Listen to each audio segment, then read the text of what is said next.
Shotgun King instantly caught my imagination when I saw it on social media. A simple concept. Take chess and give the king a shotgun. Remove all the other pieces from one side of the board and have a field day trying to take out what is a chess game from the perspective of a player with one character, a very limited moveset, and only one weapon. It piqued my curiosity, so I tried out the initial demo release that was released for free on itch.io. After putting some time into Shotgun King, I started looking into the developer behind the game, Punkcake. A duo made up of Motion Twin co-founder Benjamin Soule and self-described game school dropout Remy DeVoe. If Motion Twin doesn't immediately ring a bell, it's the studio that made Dead Cells. Punkcake operates on a monthly schedule, releasing one small game per month using Remy DeVoe's game engine Sugar, an engine designed around restrictions limiting the designer to up to 256 colors and a minimalist control scheme. All of this is made possible through their Patreon. I enjoyed Shotgun King and Shotgun King's demo enough to become a patron, and I played as much of their backlog as possible. And then I reached out to Remy DeVoe for an interview to create this video. I'm Remy DeVoe. I'm one of the two developers at Punkcake. We are actually free at Punkcake. So there's me, there's Benjamin Soule, who is the other developer, and then there's Pentadrangle, who is our composer, who does the music for all of the games. Shotgun King received a lot of positive press after winning Ludum Dare 50. I was wondering if they intended this to be a game jam game from the get-go, or if it just kind of happened that way. Well, actually, Shotgun King was the first game that we made for a game jam. Benjamin and I, we both did a lot of game jams in the past before Punkcake. We did want to do it before Shotgun King, but the problem was we never had a game jam that we wanted to do line up with our actual schedule. Because we need to make one game a month, we really do need to start making the next one as soon as the previous one. So for Shotgun King, the Ludum Dare actually came right at the right time, which was great. So we went for it then. But seeing as how the result of that, of the Ludum Dare game, we definitely will be doing more Ludum Dares and more game jams in general, probably.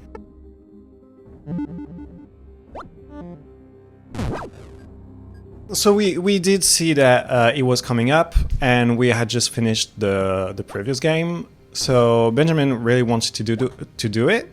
At first, he was going to do it by himself. So it was going to be a compo entry, because there are the two categories. There's the compo category where you make a game all by yourself, and you have 48 hours, and you have to make all the assets yourself for the game.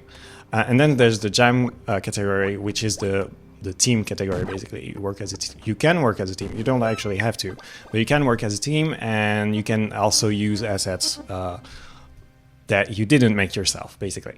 And so Benjamin was going to do it for the compo category, and actually was going to be busy that weekend. So I was like, that's perfect, let's do that. And then our composer, Pentadrangle, was like, well, I can make a music for the game. And we were like, well, yeah, but then that means that we get in the jam category.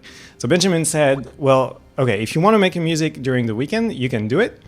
And we'll see if it's worth it. We'll add it in, and we'll enter the jam category instead of the compo category.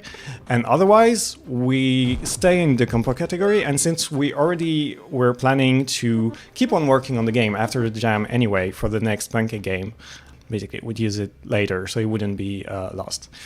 And then what happened is that the jam started. Benjamin started working on the game. He posted the first GIF of the game on Twitter. Ended up doing like 20k likes on one Twitter GIF, which was really impressive. Like, I've never seen that. I think Benjamin had never had that before either. And so that was kind of exciting. Pentadrangle did make a music, and Benjamin was like, yeah, the music is too good, we have to use it. So it's like, okay, well, we're entering jam category, I might as well add my own contributions as well. And so I worked on the intro text, the little story at the very beginning, and then I also did the shader, the cathodic ray type style shader. We all stayed up pretty late to make it all happen, but at the end we had the game and it was really solid and we were super happy with it. And it turned out that people really enjoyed it. Because they were locked within such a tight time frame to make a game of this style, I was really curious about balancing it and if there was any challenges involved. You know, in the first jam version, the balance it's not perfect, but it mostly is advantageous. Gives you more bonus that gives more bonus to the enemies, basically. That was dangerous either way, actually, because like either the enemy could become too dangerous and that would be annoying because the challenge would feel unfair. But you could also get yourself too powerful. And that did happen, but it was less annoying, I guess. But the problem with that is that the game just becomes too easy. And the thing that we really wanted to avoid was having one winning strategy that you could just always go for. And, you know, that would just make the game brainless, which we really wanted to avoid. And it was kind of the case in the very first version of the game. Where if you were going for a sniper build, where you wanted to take out the king as soon as possible, that was kind of the best way to go about it. So we actually did try to change that after the jam, and have multiple like different strategies that worked just as well. After the long discussion about balance, the concept of tutorialization came up, and so I asked how they go about explaining how to play their games. You know, making sure that the game is easily understandable is like it's a challenge on every one of our games, but it's a really important one for us because we don't want to waste time making tutorials on all of the games that we make for Punkcake. And so we do have that experience of tiny tricks and the layout of the interface, that sort of things, to make sure that the user knows what the important stuff that they need to know and what they have to do to play the game. You know, an important thing is that the game started as chess with one piece. That was the very first idea that that made the game what it is now. Like, it went from that. It's not we made an arcade game and we tried to work in chess things. No, it's a chess game and we made it arcade, I guess. You know, one thing is also that the artificial intelligence, like the AI, which you play against, is not super clever. It's not like planning their moves 5 turns in advance. It's not doing that at all. It's got a very basic strategy of chasing you down and eventually hiding the king if the king is in danger and there are enough other pieces around. But that's pretty much it. So in that sense, it's very different from a classic chess game because it's mostly a game of chasing around, basically, on either side, really. But then it also plays into our strengths because we are really comfortable making arcade types games. That's kind of our specialty, I guess. So, especially with the roguelike elements and really working into the replayability and having the gameplay morph over time and having lots of different ways to play, to explore. That's really something that we love to do and that we think we do pretty well. So that's also, of course, something that we try to take advantage of. The initial feedback from the Ludum Dare after we published the game was extremely positive.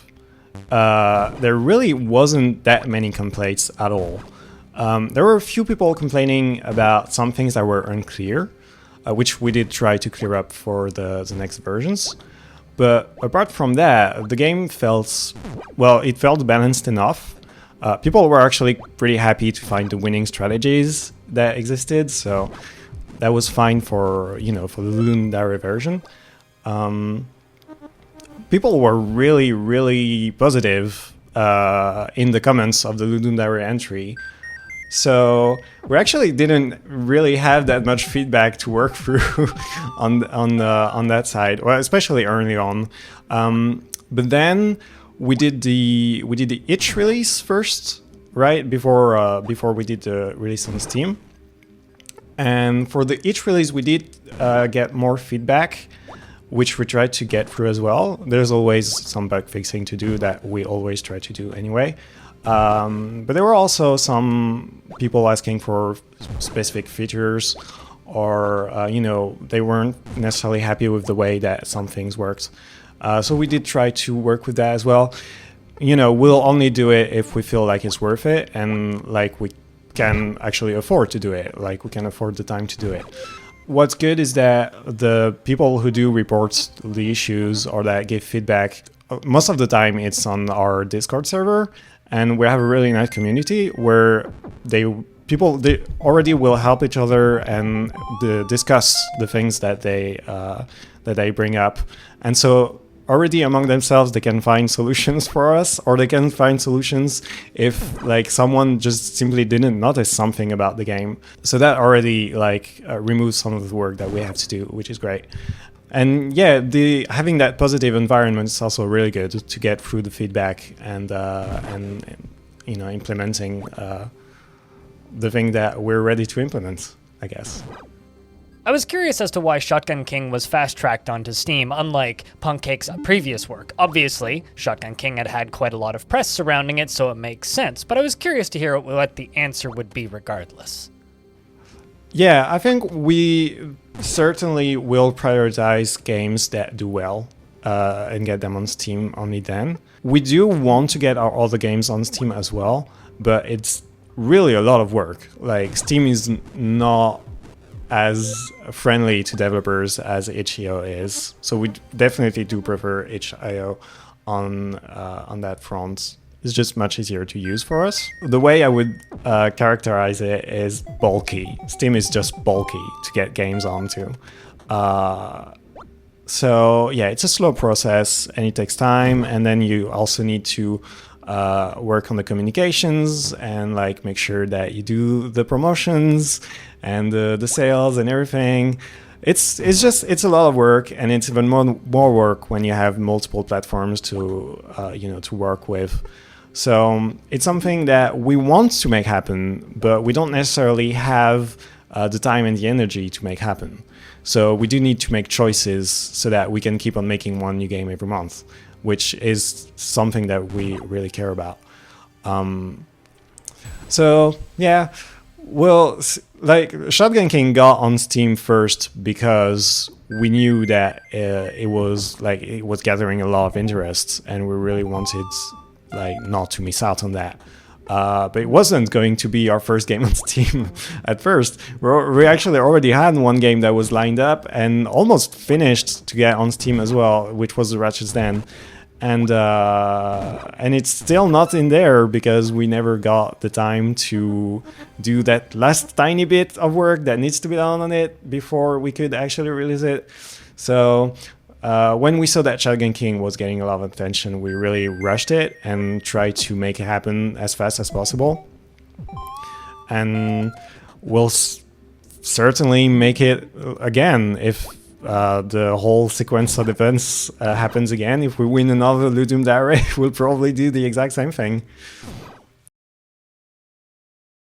With the discussion around Shotgun King kind of coming to a close, I wanted to move the discussion more in the direction of Punkcake. I was curious to know how the studio got together originally, how they met, and what their plans and visions were for the studio going forward.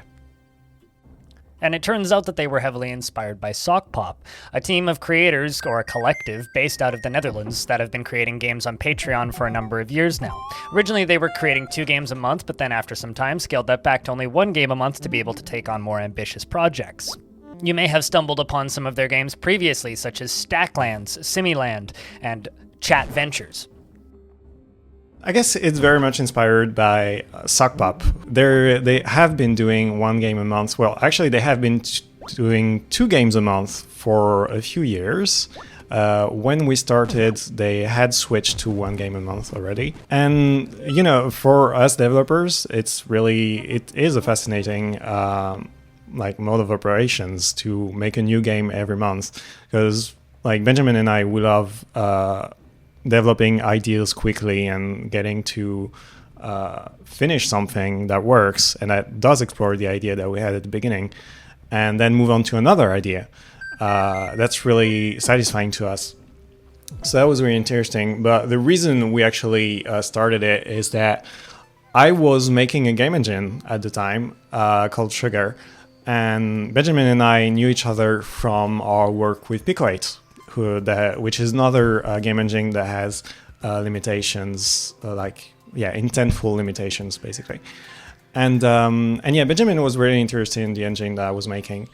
But the problem I had was that while I was working on the engine, I wasn't making any money from it. And even if I wanted to sell it after I'm done, it's like I have no experience with that, and I have no idea how realistic it is.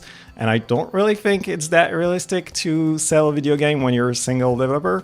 So I needed a way to make some money somehow, and rather than take contracts and get boring jobs, I asked Benjamin if he wanted to do something like Sock Pop with me and make a new game every month.